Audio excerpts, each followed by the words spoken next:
I am Ferdinand Marcos, and I am the President of the Republic of the Philippines. I stand today on behalf of 110 million Filipinos. It's me again. Shoutout sa inyo mga kababayan. Today is January 1, 2026. So but anyway, meron akong upload videos, updates dito. No. Alam nyo naman mga kababayan, nasa social media tayo, kaya marami tayo nakikita. Anyway, I think some of you guys are know this family Laude, di ba? So meron tayong unang video na nasabi doon na nagkaroon po ng connection ito sa flood control. Pero ito, no? Muli mga kababayan, I know nakilala niyo itong mga to. Mag-asawa na ito. Yung misis niya madalas ko nakikita sa mga sa social media, no? Tsaka mayroong isang commercial at napaka magarbo ang kanilang buhay. Well, I think there's something involvement sa flood control. Shout out sa mga Marcos loyalist supporters, Filipino and OFW. Well, ako dito mga kababayan, hindi po ako gumagawa ng fake news. Pero ako dito mga best, alam nyo naman ako, hindi ako gumagawa ng fake news. Ito base sa kung ano po ang katotohanan at sa source na nag-post. Okay? So, ito, i-spread po natin sa social media. Kaya minsan, magtataka ka sa mga tao. Bakit kaya minsan biglang lubo ang kayamanan? Yung mga tao ba? 'Di ba? Magugulat ka na lang. Pero at the end of the day, malalaman mo din yung katotohanan. So, sabi dito mga kababayan, sabi dito, ano nga ba ang koneksyon ni Eric Yap sa kanya? Or magkapatid na Yap? Sabi dito mga kababayan, sabi dito, CIS Congressman Ed Vic Yap, jowa ni Small Laude, booking sa joint bank account. Ayan ang sinasabi natin, di ba? Ayan ito yung source natin mga kababayan. Abante, tonight, December 29, 2025. Dumaan lang talaga sa wall ko ito. Kasi, mayroon ako nakikita, sinasabi, totoo kaya itong itong si Mr. Laude? Ano kaya ang connection niya dito sa magkapatid na Yap? Wala, hindi ko masagot kasi mga kababayan, wala akong nakikita, no, para i-back up yung unang video ko kung totoo nga ba. Ito na doon sa mga nagtatanong. Ayan. Di ba? Ayan si Mr. Laude. Ano nga ba ang connection niya kay Yap? Basahin po natin para kumpleto detalyado. Di ba? Social. Oh my goodness. Anong sabi diyan? Natuklasan ang umano'y joint bank account ni CIS Party List Representative Evic Yap at ng negosyanteng si Philip Laude sa patuloy na investigasyon ng mga awtoridad sa multi-billion piso flood control scandal. Ayan. Ayan na ha. Nasagot na yung mga tanong. Ito ay kapatid ni Eric Yap. Dahil alam din po natin, mga kababayan, in-announce po ng Pangulo ay naka-freeze ang mga account nito. Itong magkapatid na Yap. So, kasunod ito ng pahayag ni Pangulong Marcos Jr. Ayan, Ferdinand Marcos Jr. Di ba? Kamakailan na inipit ang mga ari-arian ng magkapatid na Representative Eric Yap at Ed Vic Yap matapos madiskubre na may ugnayan ang kanilang mga negosyo sa mga maanumalyang umanong flood control project. Yan.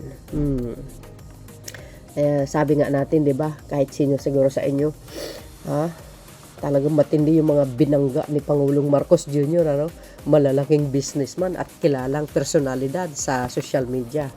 You see, sa ulat ng Billionaire Channel, BNC, sakop ng freeze order ang daang-daang bangko, accounts at ilang mga negosyo ng pamilya Yap. Kabilang ang construction firm na hinala ng mga awtoridad ay ginamit para sa mga questionable transaksyon. So, ibig sabihin, mga kababayan, pag na-freeze yung mga bank account o yung mga ari-arian ng mga YAP, edi sabi, joint account ito si Mr. Philip Laude, edi kasama pala doon. I don't know guys ha. Siyempre, di ba, kasi kumbaga magkaano sila, tawag dito, di ba, mag-joint bank account sila. Paano yan? Di, pati yun, na-freeze. Malalaman natin yan sa takdang panahon. Ano ang maaring mangyayari dito sa bank account na ito. Grabe. Ito, tuloy. Sabi pa dito, tuloy. Ito pa, tuloy. Kabilang dito, ang Silver Wolves Construction na natukoy ng Anti-Money Laundering Council, which is ang AMLA, na bahagi ng kanilang kumpanya na inimbestigahan. Sa eksklusibong ulat ni Hannah T. sa agenda ng BNC, isa sa 280 bank accounts na saklaw na mga freeze order ay ang joint accounts sa pangalan ng Nina Edbikyap at Laude, na asawa ng social media personality na si Small Laude. Agay! Bagamat hindi idinatali sa mga dokumento ang mga transaksyon sa joint bank account, inihag ng AMLA na nakita ito ng probable cause para isama sa freeze order matapos na inuugnay ito sa mga hinihinalang illegal na aktibidad na maaring paglabag sa Anti-Graft and Corruption Practices Act. Sabi na nga ba 'di ba? So, 'di ba sabi ko a few minutes ago, paano kaya yung joint account nila ni Laude? Pati yun na-freeze, 'di ba? Grabe. Talagang bistado talaga sila sa pangungulimbat sa kabanang bayan. You see guys kahit hindi politika or politician, involved pa rin sa flood control scandal. 'Di ba? Sabi sa inyo sikat na magaling na businessman Ito si Mr. Laude. Correct me if I'm wrong guys Pero tingnan nyo, kahit hindi politician, sangkot talaga Kawawa talaga ang Pilipinas sa mga taong ito. Sabi pa dito, tuloy. Napansin din ng AMLA ang maraming transaksyon sa bank accounts na pangalan ni Representative Yap noong 2022 at 2023. Natukoy umano ng mga investigador ang ilang nagpasok ng pundo ng mga kontraktor na sangkot ngayon sa flood control scandal. Kabilang dito ang Unimax at St. Timothy Construction. Agay, diskaya pa more. Ngayon nakulong naman, di ba? Nabase sa mga ulat ay nasa ilalim ng Diskaya Group. Agay. Umabot naman ang mga transaksyon sa 4.7 billion. Ayan na nga sinasabi natin. Laki Wala pang pahayag ang kampo ni Yap, Edbikyap at Laude sa sumisingaw na issue tungkol sa kanilang joint bank account. Sumingaw nga talaga. Yan nga sinasabi natin, di ba? Walang usok na hindi uusok. Sisingaw at sisingaw talaga yan Grabe. Walang sikreto na hindi mo nabubunyag. It's biblical, guys. Di ba? Kapalagayan nyo. Wow!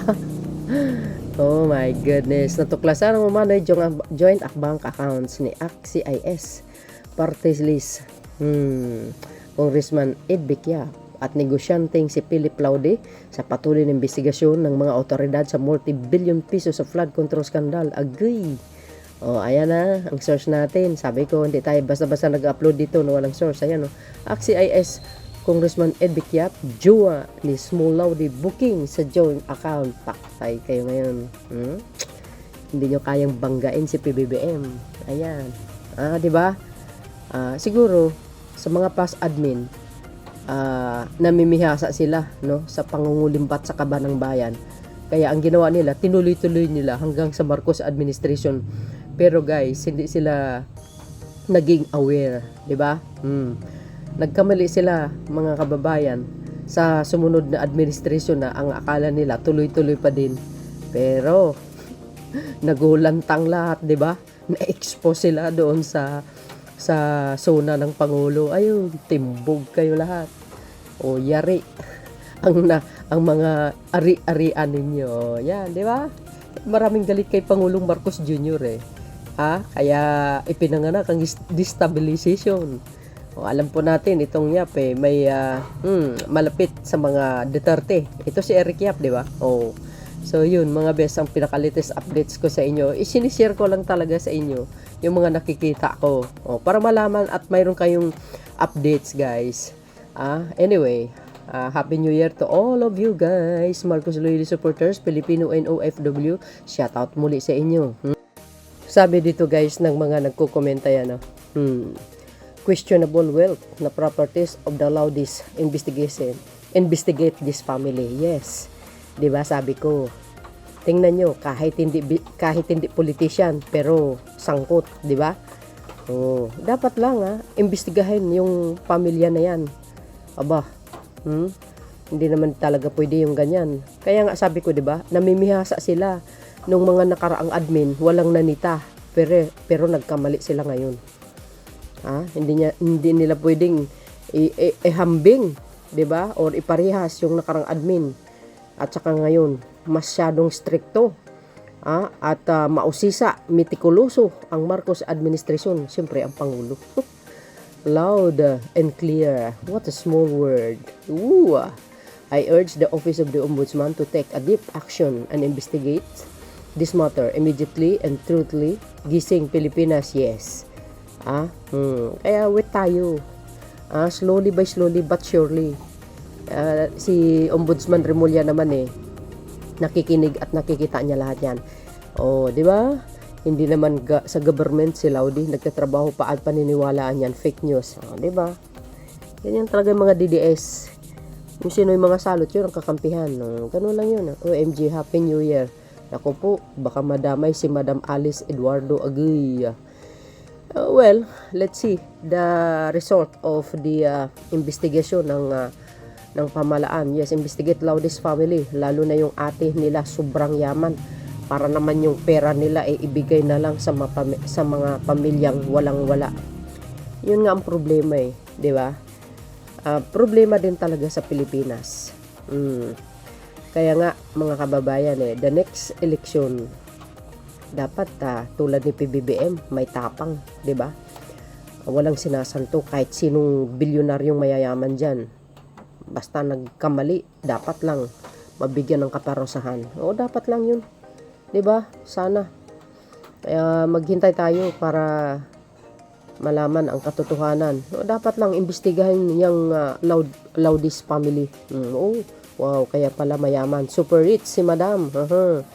Kaya 'di ba? Sikat na influencer 'yan. Or is social media influencer. Siya yung misis niya. Feeling bata. Well, anyway, siyempre mapera siya. Marami siyang pang skincare. Di ba? So, yun mga best. Ano po ang kapalagayan nyo? Kayo nang pambalang mag-komento.